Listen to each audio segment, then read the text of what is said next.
Approchez, approchez, Scooby-Doo fait son cirque. J'ai pas beaucoup d'idées d'intro. Donc ouais, Scooby-Doo, tous en piste.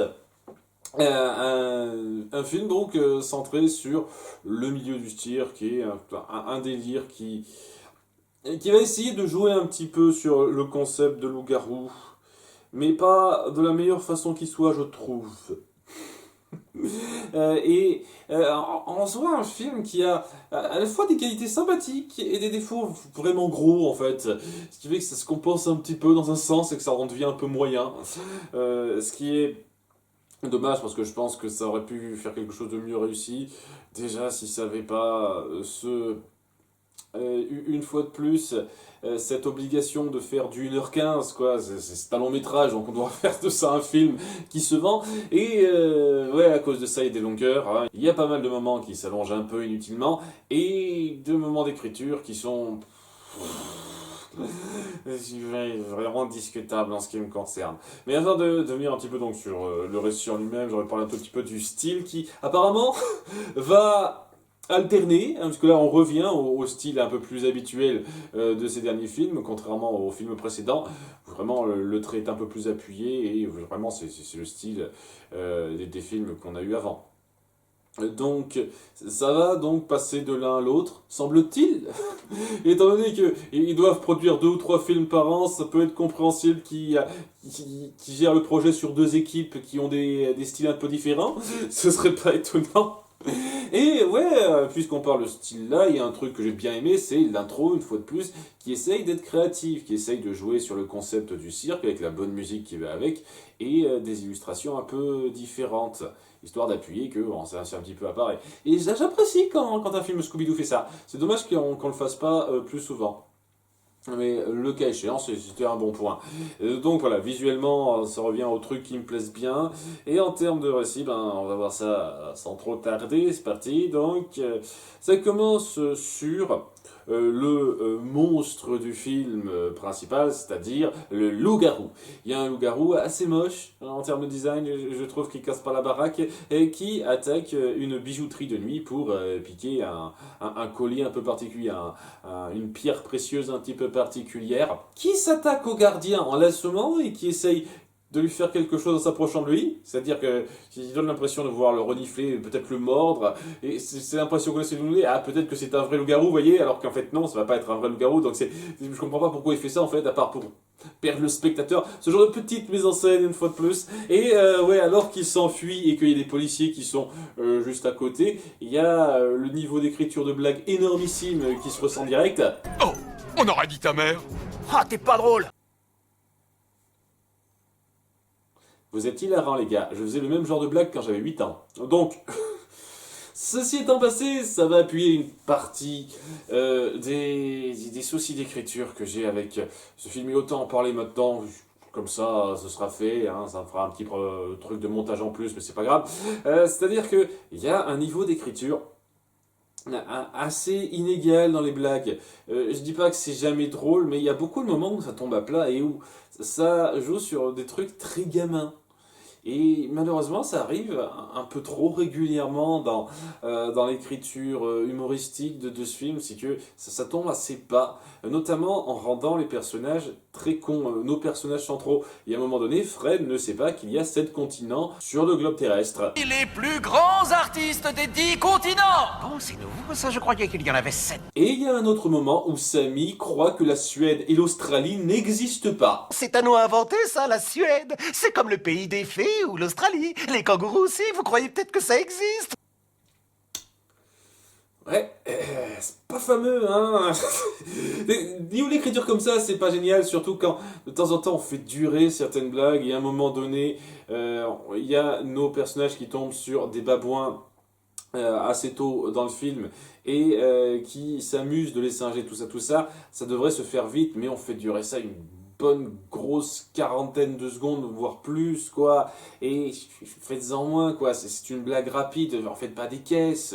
Tant pis si votre film dure 30-40 secondes de moins, c'est pas la fin du monde, merde. C'est ce genre de truc qui aide pas à hisser ce film très haut en termes d'écriture comique. Alors que dans beaucoup d'autres films avant, il y a quand même des moments où on sentait que l'humour était un petit peu plus recherché que ça. Là, bon, il y a quelques dialogues, quelques réactions qui passent encore bien, mais pas sensationnel, hein, par rapport à d'habitude. C'est niveau plutôt bas de plafond par rapport à l'humour habituel de la série, je trouve. Cela étant dit, il y a donc cette mise en place, il y a un loup-garou qui sévit et qui vole des bijoux. Comment ça se fait? Ah, on va voir toute la réponse à ça dans le film. Tandis qu'il y a notre groupe qui se balade, ils font la tournée du pays pour on ne sait quelle raison. On va se balader un coup à un autre parce que le scénario nous appelle, semble-t-il. On tombera bien sur un truc, c'est toujours pareil. Et qui se rendent donc à Atlantic City. On fait un tout petit commentaire sur la pègre du coin et je me dis ok, vous osez un tout petit peu évoquer ça et vous en faites rien. Et la pègre, Atlantic City, on s'en fout un petit peu pour se centrer donc sur le truc important, c'est le fait que déjà il y a le groupe préféré de Samy qui est en tournée ici. On en parlera dans pas longtemps de ça, enfin dans un certain temps, et qu'il y a le cirque en ville. Le cirque dont Fred est super fan, c'est son truc à fond, et il n'a pas arrêté d'en parler, même ses amis disent ouais t'arrêtes pas de nous parler de ça, t'adores le cirque, t'adores le cirque. Ouais, je crois que ça n'a pas trop été appuyé avant ce film, donc c'est vraiment un truc que vous inventez comme ça. Bon, c'est pas grave, hein. C'est Scooby-Doo, hein, faut pas s'attendre à ce qu'il y ait de la grande continuité très filée. Et ouais, il force ses amis à le suivre. Je veux aller au cirque, je vous invite à suivre-moi. Les autres, je sais, on n'est pas sur... Ah, je vous invite. Ah merci, suivez-moi. Ils les écoutent pas. Ce qui est un petit peu drôle, mais aussi ce qui le rend légèrement mesquin. Il y a une légère mesquinerie entre les personnages là aussi qui est un peu borderline, il y a 2-3 moments, je trouve.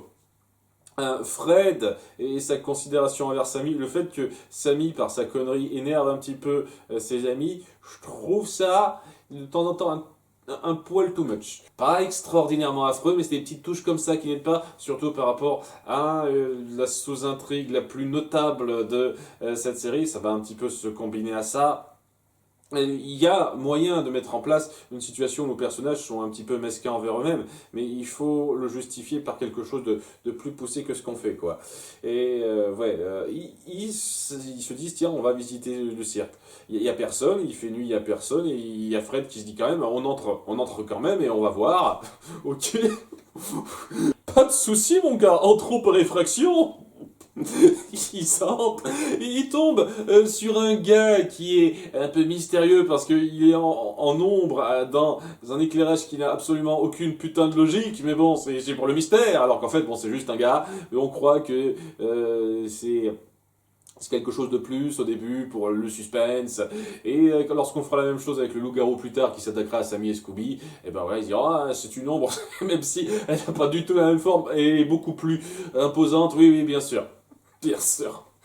Donc ouais, il y a le gars qui apparaît, qui s'appelle Marius, qui est le chef du cirque, plutôt le monsieur loyal dans un sens aussi, qui les accueille très vite en disant hey, faites gaffe, il y a un loup-garou dans le coin, direct hein, dans le bain quoi. Ils sont à peine arrivés, paf cirque, paf, on est face à la créature. Ils ont pas perdu leur temps, on s'imprègne pas trop de l'endroit. Atlantic City ça aurait pu être n'importe où d'autre, on s'en fout royalement, c'est le cirque qui intéresse. Hein.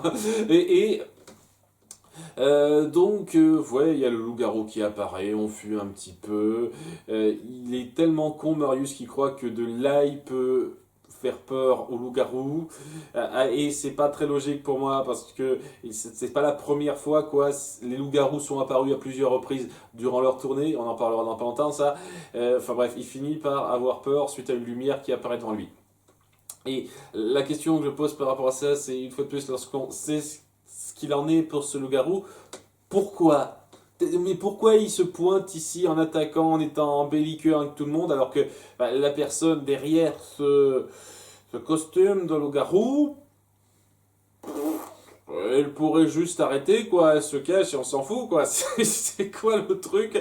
C'est quoi l'intérêt de faire ça? Je ne comprends pas une partie des actions de la personne, mais bon. Suite à ça, alors que le loup-garou est parti, parce qu'il a été effrayé par de la lumière, et il y a donc Marius, le chef du coin, qui leur explique la situation. Hein, sa troupe de cirque fait une tournée évidemment dans le pays, et à chaque endroit où ils se sont arrêtés, eh ben, il y a eu un vol de bijoux. et on a reconnu des loups-garous, hein, ils sont pas super discrets. Donc il se dit que ça doit être ça doit venir de son cirque, quoi. Il n'est pas complètement con, il se dit, il y a un lien de cause à effet. À chaque fois que je m'arrête quelque part, il y a un loup-garou qui vole le truc. Ça doit être moi. La police n'a pas fait ce rapprochement, par contre, parce que la police est stupide, mais lui, il comprend, au moins.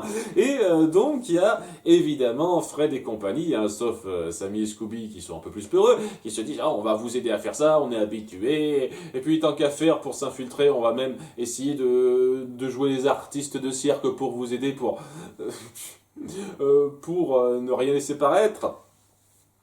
Tandis que, oui, je reviendrai un petit peu là-dessus, on planchera un petit peu sur la légende des loups-garous. Ils ont compris le principe. Évidemment, ils se disent que c'est peut-être pas ça, mais peut-être qu'il y a une micro-possibilité. Et il y a Vera qui fait une recherche, je ne sais plus du tout comment ça s'appelle ça, sur un ancien loup-garou qui s'appelait Ingolstadt. Et je ne sais pas si c'est une vraie légende de loup-garou qui existe ou s'ils l'ont inventé pour ce film. Je ne suis pas très calé en matière de légende de loup-garou. Qui était donc un loup-garou qui avait le pouvoir de se transformer quand il le voulait grâce à des joyaux précis qui lui donnaient cette puissance en plus, quoi. Des joyaux magiques. Et donc c'est un peu ce que semblerait vouloir ce loup-garou-là. Ce loup-garou qui est apparu. Et donc ils se disent, il y a peut-être quelque chose à faire pour ça. Bien entendu, ça va pas être aussi direct, magique que ça. Donc ils s'infiltrent, ils proposent tous leurs petits trucs possibles. Il y a Fred, évidemment, qui est trop un fanat de cirque depuis ce film-là, qui se dit « Ah oui, j'adore ça, j'ai fait du trapèze il y a longtemps, seulement j'ai pas rattrapé celui que je devais rattraper, il est tombé sur quelqu'un, ça a foutu le feu, j'ai provoqué la blessure de je sais pas combien de personnes, mais ça m'a appris qu'il faut que je rattrape quelqu'un quoi qu'il arrive. » Ouais, j'ai bien. Ok, traite ça la blague, c'est drôle Fred, c'est drôle.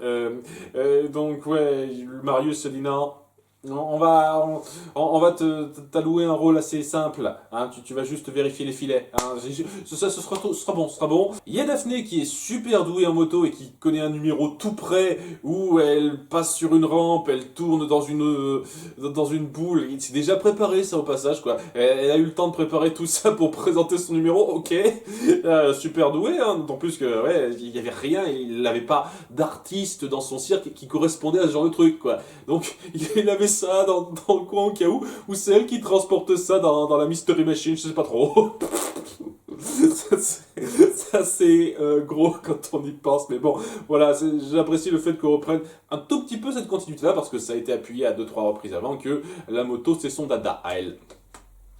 Il y a Vera qui sait pas trop quoi faire, donc on la force un petit peu à être femme canon, en fait. Comment on dit, femme comète, il me semble, c'est pas tout à fait pareil quand c'est une femme qui joue ce rôle-là. Elle va pas trop jouer ça lui fait un peu le jeton, mais on la force un peu et elle suit le mouvement parce qu'elle veut quand même participer. Je sais pas exactement pourquoi elle se force à participer à ça. Et il y a Sammy et Scooby, pour terminer évidemment, qui ont pour numéro de faire à Scooby-Doo un peu tout ce qu'il sait faire. Scooby-Doo, c'est un personnage très cartoon dans la logique, donc il peut faire des tonnes de trucs. On jouera là-dessus et je reviendrai sur cette partie-là plus tard. Néanmoins, voilà, ils ont leur truc pour s'incruster dans le coin et donc rencontrer les différents artistes déjà présents, parce que quand même on va pas être sans suspect à mettre en place. Et donc oui, je vais essayer de pas oublier les noms. Le premier gars qu'ils vont croiser, c'est Whitney. Je savais pas que ça pouvait être un prénom de mec, ça. Mais apparemment oui, excusez-moi, je m'y connais pas à ce point en nom américain. Et donc oui, c'est un dresseur d'animaux, enfin ex-dresseur d'animaux qui ne sera plus trop dresseur, puisque on va pas tarder à relâcher les animaux, parce que les temps ont changé, donc le dressage d'animaux au cirque est moins bien vu. Il essaye de dire qu'il comprend ça, mais que malgré tout, il y a différentes façons de faire. Il y a ceux qui font ça cruellement et ceux qui font ça avec l'amour de leurs animaux. Et je sais pas exactement ce que vous avez voulu faire avec ça, dans un sens. Parce que dans un sens, ça essaye de dire que le monde doit évoluer en dépit des bonnes intentions de certains. C'est pour ça que je trouve pas que ce soit sur le principe horrible de montrer des animaux dressés au cirque. C'est la façon dont on le fait qui peut être discutable. C'est ça le truc. Et donc, c'est la chose qui doit être vérifiée. Ça ne devrait pas être totalement interdit en ce qui me concerne. Et est-ce que ça part sur ce message-là ou pas, en fait? C'est-à-dire que, oui, si malheureusement il faut faire un choix et qu'on n'a pas les moyens de faire cas par cas, parce qu'on n'a pas les moyens d'inspecter ça de façon poussée, ok, c'est la bonne chose à faire. C'est dommage pour ceux qui traitent bien ces animaux, quoi. Est-ce que ça veut faire passer ce message? Parce que sur la fin, j'ai du mal à croire que ça veuille vraiment aller au bout de cette idée, hein, en fait. Je sais pas. Là, ce genre de choses risque de lancer un certain débat. Une fois de plus, la maltraitance des animaux, je suis totalement contre, évidemment. Est-ce que dresser un animal au cirque est automatiquement de la maltraitance? Je ne pense pas, personnellement. Mais à nouveau, que puis-je dire? Je ne le connais pas assez. Bref, Whitney qui n'aura pas donc de rôle particulier à jouer à l'intérieur du cirque, puisqu'il n'a plus son numéro de dressage, mais il montrera quand même un peu ce qu'il sait faire avec ses animaux, notamment avec ses babouins, qui savent imiter un petit peu les trucs, mais qui savent surtout jouer quelques petites routines si on leur donne l'ordre en espagnol. Parce que pourquoi pas. C'est un truc un peu logique, c'est-à-dire je leur donne des ordres en espagnol pour pas qu'ils se méprennent en écoutant les ordres de la foule. Parce qu'apparemment, il n'y a aucun hispanophone qui vient voir nos spectacles de cirque. C'était moi qui chipote, je pinaille. C'est pas bête comme idée, on jouera un petit peu là-dessus plus tard. Donc ouais, alors qu'on présente ça, c'est le premier, hein, avec d'abord Sammy et Scooby. On découvre ça au fur et à mesure par rapport à certains talents que les différents membres ont montrés. Donc les suivants, c'est Archambault. Un Hercule, c'est comme ça qu'on dit, c'est un monsieur gros muscle dans ce genre de cas, quelqu'un qui sait porter des lourdes charges, qui peut faire du spectacle autour de ça, et donc on l'assimile un petit peu à Vera, notamment pour le numéro donc, de Femme Canon. C'est un Belge, avec l'accent bien prononcé. Oh, le loup-garou, c'est une bête abominable. Pas bon pour le cirque, ça, hein? Je trouve ça sincèrement dommage qu'il ait pas dit une seule fois une fouet, ça aurait été le pompon. Je ne sais pas, est-ce que c'est un accent acceptable pour les Belges ou pas? Je dois être une des rares personnes qui trouve ça encore un petit peu drôle sur le principe. Je sais que c'est bas de plafond, hein, j'en ai conscience, rassurez-vous. Ensuite, les suivants.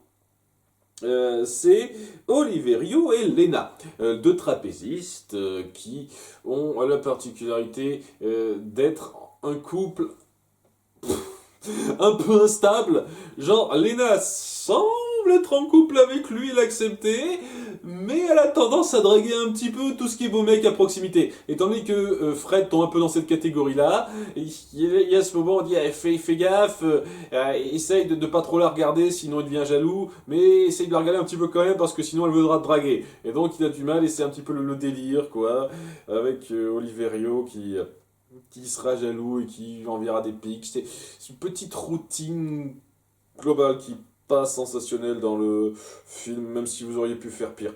Il y a un moment donné, par exemple, on croit qu'il va le laisser tomber parce qu'il est forcé de faire du trapèze avec lui ensemble, mais il le rattrape parce que bon, et c'est pas parce qu'il il a une certaine déontologie, c'est parce que ouais, si je te rattrape pas, je serai mal vu et je risque pas d'être embauché, quoi. Je fais gaffe à mon job, quand même. Donc ce passage-là était drôle. Le reste, c'était ouais, voilà. Alors, ensuite, suivant, il me semble que c'est le dernier du lot.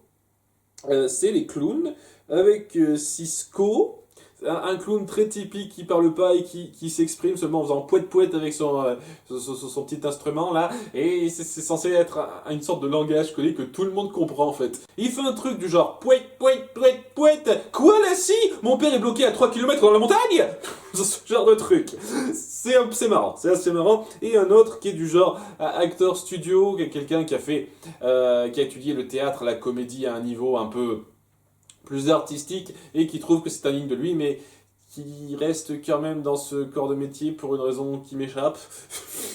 Il s'appelle Schmatko, si je m'abuse, ouais c'est ça, Schmatko, qui vient de je sais pas quel pays, bulgare il me semble, qui est donc du genre plus caustique et beaucoup moins clownerie, ce qui fait que ouais, son duo avec Cisco marche pas des masses.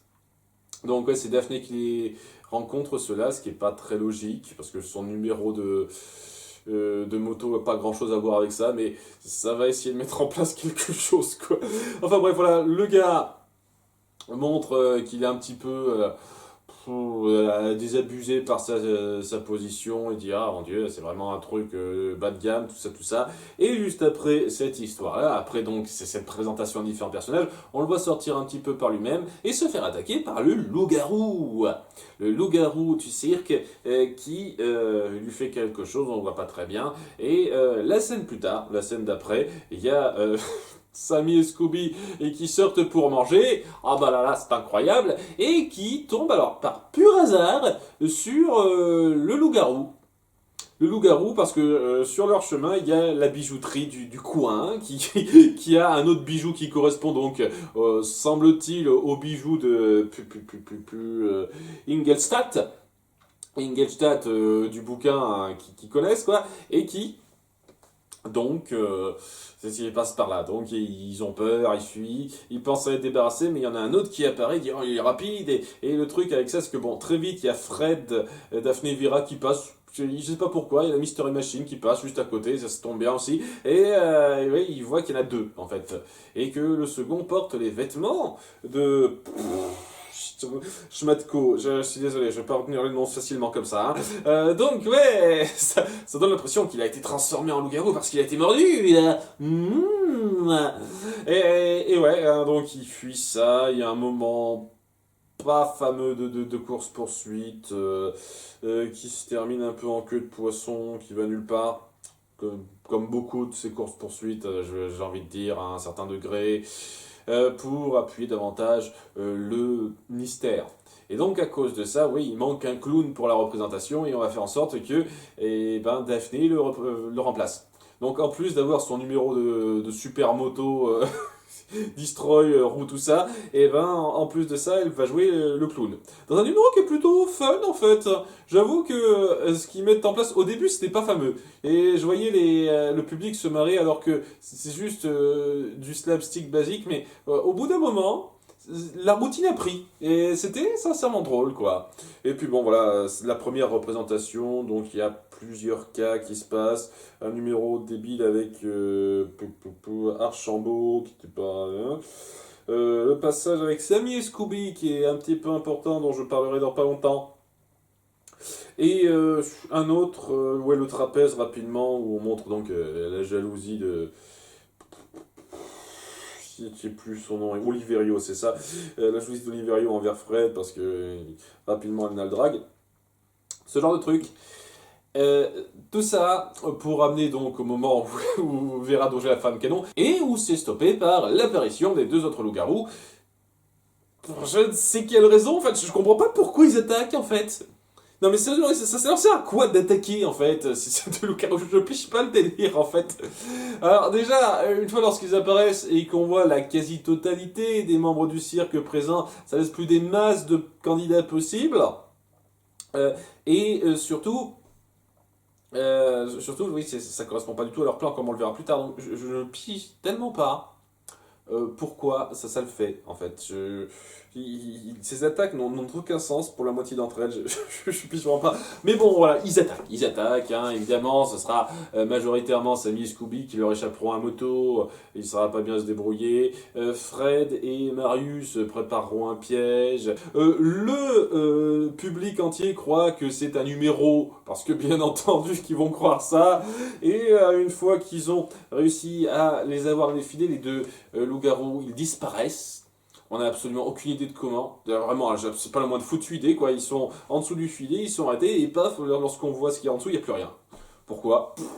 Magie. On n'a pas d'explication à ça. C'est... Ok, comme vous voulez. Et c'est le mystère. Hein. Ces loups-garous existent bien, il y en a deux maintenant, c'est clair. Qu'est-ce qu'on va faire pour ça? Tandis qu'on va essayer de mettre en avant quelques suspicions particulières, et notamment lorsque Archambault passera dans la caravane de Marius, ils tomberont sur un bouquin sur... je me disais Ingolstadt, j'arrive jamais à retenir ce nom-là. Néanmoins, la chose la plus importante à noter en termes de sous-intrigue dans ce qui va suivre, c'est que Sammy et Scooby ont fait un carton avec leur numéro, mais voilà. Le fait est que Scooby, comme je l'ai dit, c'est quelqu'un qui a vraiment presque une logique cartoonesque dans ses déplacements, dans ses compétences, et donc voilà, il peut faire des trucs assez dingues s'il le veut. Et quand on essaye de jouer de façon un peu réaliste là-dessus, c'est assez marrant. De le voir être un peu exploité pour ce genre de cas. Regardez, il est super doué, ça fait bon numéro de cirque. Et le truc, c'est que vous allez beaucoup plus loin que ça, malheureusement, et que vous en faites du drame foireux, enfin du drame, du conflit foireux, c'est pas vraiment du drame, hein, du conflit foireux, où Sammy prend tous les lauriers pour lui. Au début, il dit non, bah, c'est pas moi, c'est pas moi son dresseur, je le dresse pas, hein, il se fait tout seul lui-même, mais il se sent plus pissé après que Scooby-Doo ait atteint les acclamations de la foule. Il se dit ah, c'est moi son dresseur, et tout le monde hurle son nom, il dit ah, super. Lorsque dans les journaux le lendemain on dit que c'était génial et que le grand numéro c'était celui de Sammy, il se sent plus pissé et tout de suite il est en mode je suis une putain de star. Alors déjà, je rejoins un tout petit peu Vera sur ce commentaire-là, des critiques de cirque et qui sont publiées le lendemain et qui font beaucoup parler, bien sûr, mais je n'y crois pas des masses. Et ouais, quoi, il devient une superstar. Pas juste, ouais, il est bien vu, on l'acclame ça. Il y a les belles filles qui disent ah, vous étiez trop génial avec votre chien, ah, laissez-nous manger avec vous, laissez-nous être vos groupies, tout ça. Waouh! Pour un dresseur d'animal de cirque, c'est ça, oui, il y a les groupies de cet acabit-là qui vont lui manger dans la main, bien sûr, oui, bien sûr.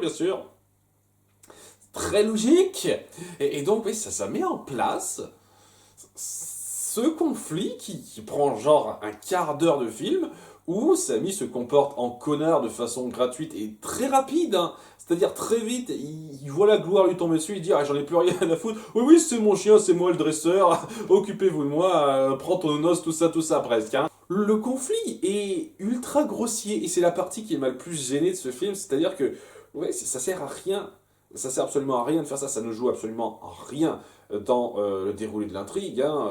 On va pas du tout jouer là-dessus de façon à ce que ça ait une importance réelle, mais bah, c'est un conflit qu'on nous fourre de façon grossière.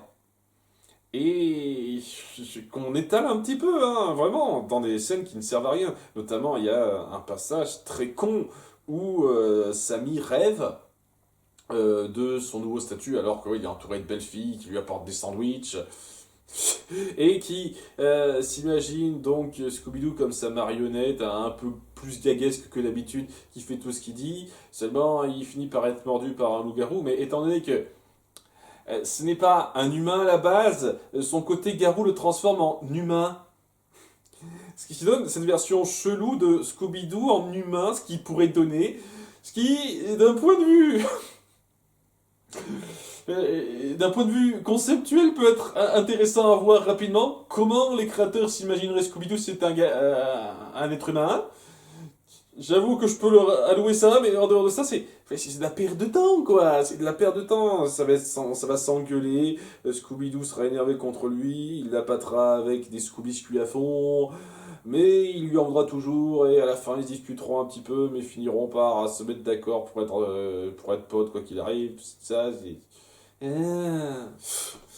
ça sert à rien, vous auriez pu virer ces 10-12 minutes de remplissage facilement. Hein, facilement, vous auriez pu virer 10-12 minutes sur cette connerie-là, que le film n'aurait rien perdu de ce qu'il veut raconter. Néanmoins, puisque on a parlé il n'y a pas longtemps du fameux livre de Ingolstadt, je ne retiendrai jamais ce nom, il y a la dernière pierre restante qui correspondrait à une sorte de rituel qui donnerait les pleins pouvoirs du loup-garou, un truc comme ça, semble-t-il d'après la légende, qui appartiendrait à un certain Wulfric. Wulfric, c'est un chanteur d'un groupe de musique qui s'appelle les Wolf's Moon, dont Sammy est fan. Voilà, on appuie depuis le début, hein, c'est un peu filé ça. Et donc, il y a un truc qui a été un tout petit peu teasé, qui n'apporte absolument que dalle, dans l'idée que ce serait un possible suspect, ce gars, puisque il s'avère que à chaque fois que le cirque faisait sa tournée quelque part, ben Wolf Moon faisait sa tournée au même endroit, au même moment. Genre on était à telle ville à telle date, et ben aussi. Donc il pourrait techniquement être être les loups-garous en question. Et ça va pas plus loin que ça, on joue pas sur la suspicion là-dessus, et on sent clairement que ça veut pas être eux, vu que on se centre pas sur eux, quoi, à part pour la fin, quoi. Ils apparaissent genre pour la dernière scène, pour une opération qui va se mettre en place, qui tombe super bien, parce que punaise, il n'y a rien qui a été mis en place par le méchant ou par le gang pour appâter ça, sur le fait que il a été intéressé par la chose, sans doute parce que les loups-garous sont apparus lors de la dernière représentation et que c'est son truc, les loups-garous. Ok, vous savez quoi? L'attaque de la représentation de cirque de plus tôt, ça peut peut-être se justifier par ça. Ok, je réfléchis un tout petit peu à ça. C'est un petit peu gros sur les bords, un peu alambiqué quand même, je trouve. Hein. Bref, voilà, ça l'aurait intéressé, donc il a fait en sorte de payer toutes les places via un agent qui s'appelle Phil, je sais pas pourquoi on passe autant de temps sur ce gars-là, il apporte rien quoi, pour être sur place, voir le cirque avec juste sa troupe et Phil, donc son agent de com ou je sais pas trop quoi, et voilà, ça va être l'occasion parfaite pour le loup-garou et ses acolytes qui l'auraient transformé de s'attaquer à lui pour lui prendre son joyau. Et ben, c'est ce qui va se passer. Alors que le spectacle se prépare, il y a de plus en plus de participants qui disparaissent. Une des trapézistes, Archambault, et c'est tout pour l'instant, semble-t-il. Bref, on commence à avoir de plus en plus de disparus, et donc c'est délicat, mais néanmoins, show must go on, comme on dit. Et donc, suite à ça, il prépare quand même le spectacle parce qu'il veut attirer les loups-garous et les capturer, donc the show must go on, et donc ils se présentent un petit peu sur scène, ils refont rapidement leur numéro, ça va plus vite que la première fois, jusqu'à ce que, évidemment, les loups-garous apparaissent. Cette fois, ils sont assez nombreux, ils sont 5, puisque à un moment donné, Marius se fait capturer juste avant la présentation, et donc, ouais, il y a le loup-garou initial, et il y en a 4 autres qui semblent être des membres du cirque. Et donc, c'est la débandade, on essaye un tout petit peu de lutter contre ça. Il pique à un moment donné le collier autour du cou du chanteur. Au bout d'un moment, alors que Sammy et Scooby essayent d'échapper à un de ces loups-garous, ils se rendent compte que c'est de la fourrure leur costume, et donc c'est pas du vrai, et comprennent que ce n'est pas des loups-garous, mais en fait les babouins. Reconnaissent à l'odeur, reconnaissent un petit peu au comportement. Sammy et Scooby donc se disent ah c'est pas ça, il faut trouver le mot magique pour les faire se calmer un petit peu, il finit par trouver le bon mot magique en espagnol pour les faire se calmer, et donc dès lors qu'on comprend que ce sont les babouins, on comprend très vite qui est le maître derrière tout ça. On ne fait pas durer le suspense, il y a Vera qui utilise enfin son canon rapidement histoire de dire que c'est parti quelque part pour attraper le chef des loups-garous qui s'avère être donc Whitney. Whitney, le dresseur, qui est donc était un connard fini quoi, qui voulait se faire du fric. Et alors qu'il essaye de se barrer un petit peu, il est arrêté par Archambault, qui a été capturé, saucissonné avec d'autres, mais étant donné que c'était un monsieur muscle, semble-t-il, il a réussi à se défaire de ses liens et à le sédater avant qu'il puisse se barrer. Donc, tout semble aller mieux. Malheureusement, ils n'ont pas eu droit à l'heure. J'aurais pu m'en tirer si vous n'aviez pas été là, bande de sales gamins, avec votre chien véreux. Malheureusement, hein, il le déplore un petit peu, mais c'est comme ça. Hein. Il est capturé, seulement voilà, on ne retrouve plus les bijoux. Alors que, bon, on l'a vu juste à l'instant, voler celui du chanteur, Wolfric, ou je sais plus quoi. Et donc, ça reste un petit mystère, mais bon, on peut quand même y aller très vite. On va pas faire plus d'enquêtes une fois de plus, la police. Ils sont pas très doués, hein. C'est niveau Total Spice à ce niveau-là, quoi. On est juste là pour capturer les trucs, hein. Ne demandez pas de réfléchir plus que ça, hein. Donc, ouais, il y a le train du cirque qui repart. Avec tout le monde qui fait ses petits au revoir. Un moment un petit peu marrant avec les deux clowns que j'ai apprécié. Avec donc... Schmatko qui se dit au bout du compte, je préfère revenir au théâtre, c'est plus ça qui me correspond, et je me dis, pourquoi tu n'y as pas pensé avant, connard? Le clown, c'est quelque chose de plus extravagant, c'est pas ton truc, donc fais pas ça. Il y a donc Cisco qui parle enfin à la toute fin, qui a une bonne voix bien nasillarde, histoire de dire tu t'attendais à un truc là, c'est ouh comme ça, mais non, pas vraiment, c'est un peu marrant ça. Et ouais, bon, des petits au revoir rapides. Le couple de trapézistes qui se rabiboche ou pas, je sais pas trop, je sais pas s'ils étaient en froid de quelconque façon.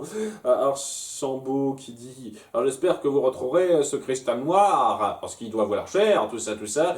Et il y a Vera qui se dit cristal noir. Comment pouvait-il savoir que c'était un cristal noir s'il n'était pas là? Alors, elle fait un petit peu lien, elle se dit, attendez, avant d'être sédaté, il a dit, nous n'avons pas dit notre dernier mot, il a dit nous. Alors, il parlait pas de ses chimpanzés, il était en, il était en duo avec quelqu'un, et ce quelqu'un, c'est donc Archambault. Archambault était donc son complice, et c'est un truc que j'apprécie un peu. Autant on peut voir venir relativement vite le côté Whitney le coupable, autant le côté il a un complice, et c'est la seconde surprise du film, c'est quelque chose que j'avais pas vu venir. Ça m'a pris par surprise, ça, j'ai su apprécier la chose. J'ai un tout petit peu moins apprécié la course-poursuite de fin. Bon, déjà, parce que j'aurais pu en parler au début, mais les véhicules sont tous en image de synthèse, en tout cas c'est ce qui me semble, c'est pas la même animation que le reste, et ouais, ça s'incruste moyen, tu trouves, vraiment moyen. Et surtout, ça va être une course-poursuite en train assez bateau, si j'ose dire. Déjà, le conducteur de train est très con et il comprend pas quand on fait des appels pour s'arrêter. Mais ouais, donc il y a que Sammy et Scooby qui parviennent à se mettre sur le train pour lutter contre Archambault. Alors que bon, ils n'avaient pas vraiment de rivalité avec lui, ils n'ont jamais été mis en conflit avec ce gars, donc ça amène à rien. Ça aurait été plus fort de faire ça avec Vera, au moins, de la mettre un tout petit peu dans le truc, parce que bon, elle avait un petit truc avec lui, quoi, avant. Mais non. Et ouais, à un moment donné, ils feront appel aux animaux parce que Scooby s'est donné des ordres aux chimpanzés pour attaquer rapidement Archambault, très vite. Et au bout du compte, qu'est-ce qu'on s'en fout, puisque la seule chose qui aide à sauver la chose, il y a une course-poursuite sur les toits, ultra basique, vu des centaines de fois. C'est pas le pire, ça passe, mais oui, bon, c'est pas quelque chose qui reste dans la tête, quoi. Et il finit par l'avoir en le sédatant par surprise avec donc les fléchettes anesthésiantes qu'il avait utilisées pour son complice. Et voilà. Et les capturés, après coup, ils ont su parler au conducteur du train quand même, et tout s'arrange, tout va mieux. Et pour terminer, parce que c'est pas tout à fait terminé, il n'y a pas eu de chanson pour l'instant. C'est bizarre, en règle générale, il y a toujours la petite chanson d'accompagnement dans Scooby-Doo. Et bien, il y en a une, rapidement à la fin, où donc le chanteur Wolfric a décidé de leur faire une petite récompense pour avoir retrouvé son collier. Cette récompense, c'est de leur faire un concert privé rien que pour eux. C'est-à-dire, voilà, vous venez tous les 5, il y a aussi Marius qui vient, il me semble, pour assister à mon super concert. Et la surprise, parce que bon, on n'a jamais entendu chanter, on sait jamais ce que c'est que ce truc, c'est que c'est un ultra métalleux. Et donc, il nous fait une chanson sur le groupe version heavy metal.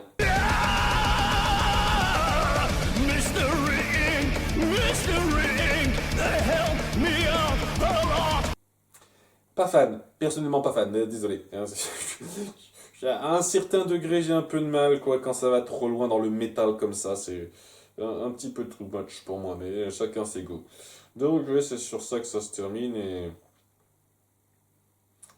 Il y a des bons points, j'apprécie certains développements, certaines relations, le petit rebondissement de fin, et... Puis oui, certains dialogues passent bien, mais à côté, certaines blagues tombent à plat, des trucs s'étendent inutilement. La sous-intrigue sur Sammy et Scooby était quand même très plate. Ça se compense en un tout moyen, et c'est dommage parce que je pense que en gardant les bons points, ça aurait pu être un film vraiment sympathique. Mais tel cas, c'est mieux que rien, on va dire. Hein. Il y a des bons points à retirer, c'est déjà ça. Ce serait cool qu'il n'y ait pas à peu près autant de mauvais points à retirer. Donc, ouais, c'est mon avis, un 10 sur 20, quoi. Peut mieux faire. Espérant que la suite fera mieux. Je vous remercie d'avoir suivi, à bientôt pour de futures vidéos. C'est peut-être la dernière réac sur Scooby-Doo de ce mois, et il y aura peut-être une pause plus importante par la suite, on verra. À bientôt, bye.